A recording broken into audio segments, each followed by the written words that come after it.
I lost my dad when I was 3 months old. I never knew him.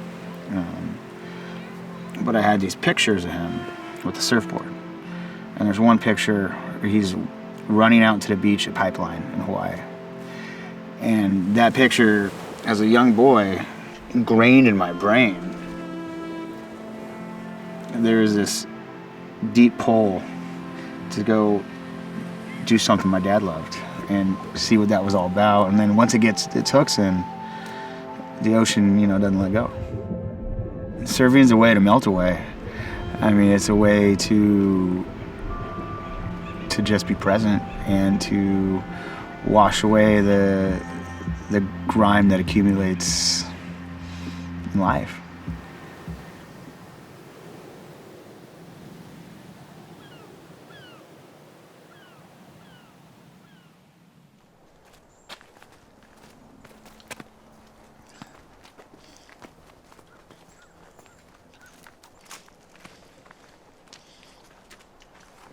We had a heat wave last year.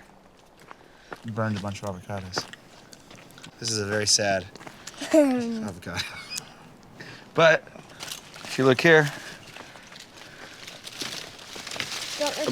a bunch of them survived. It's a happy avocado. Another happy one.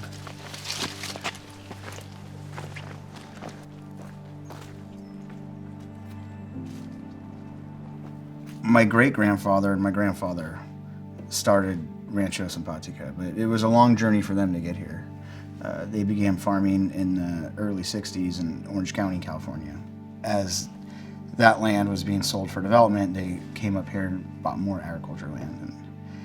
And my great-grandfather was an entrepreneur in many things, and he made farming his passion and his life's work. And he built Rancho Simpatica from scratch.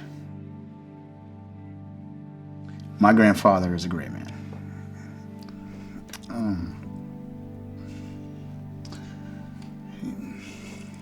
He's my best friend, and I really believe he saved me. I was kind of floating around, and my mom had a lot of substance abuse issues, and terrified my grandparents, and as a father now I can understand. So, my grandmother and grandfather lost their only son, my dad. Tragically, at the age of 24, he was 24. Then they had all this fear about me and what was going on with me, and I was bouncing around in pretty unsafe places. And then my mom one day, and I'll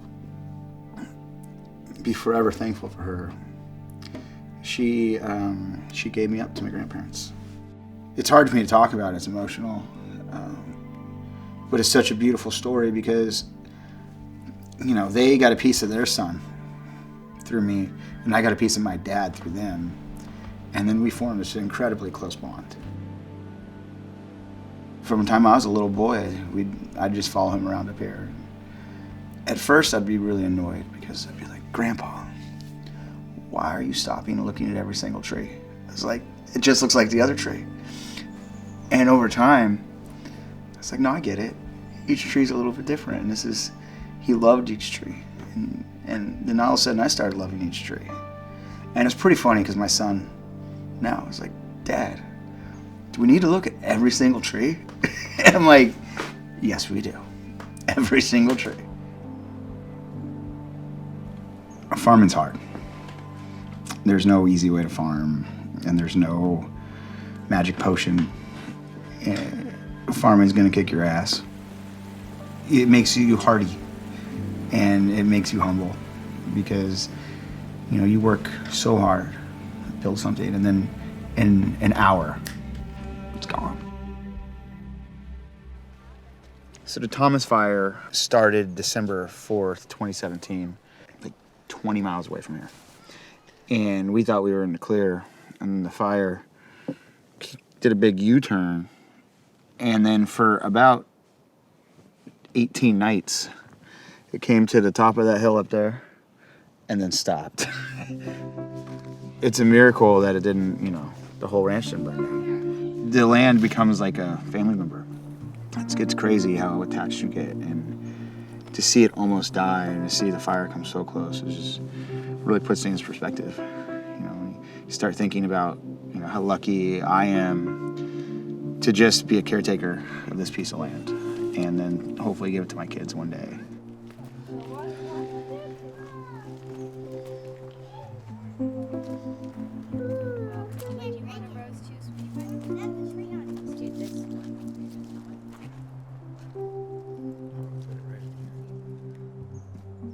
The avocado's origin is generally from Mexico. Avocados weren't farmed here in California until, the early to mid 1900s, and they weren't farmed commercially until the 50s and 60s. Up until 2001, all of the avocados in the United States were from California. Now only about 10% of the avocados in the United States are from California. They're mostly from Mexico and Peru and Chile. We're close to the market, and it's a great quality fruit, so when we do pick them, it's a special thing.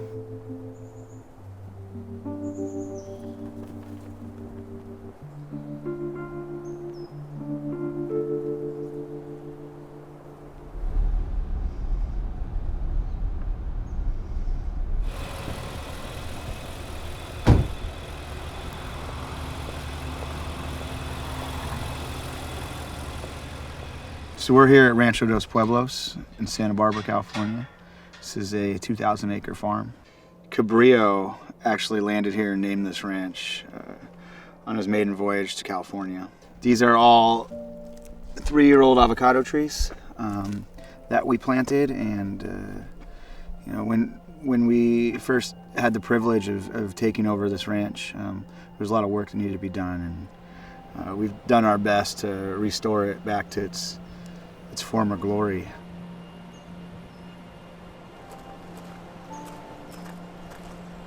I love land, and I love growing nutrient-dense food. I'm not a cowboy, right? I'm a surfer, but leaving something better than you found it, and leaving nature better than you found it, brings me tremendous satisfaction.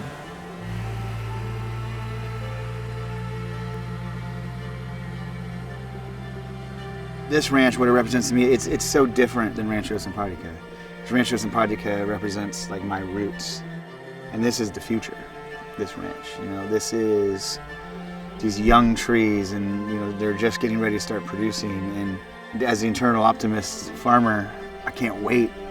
These things are going to start blooming and start producing fruit. And so my grandfather had his opportunity to build a legacy, and then this is part of my opportunity to build something, and not just be given something, but go out and create.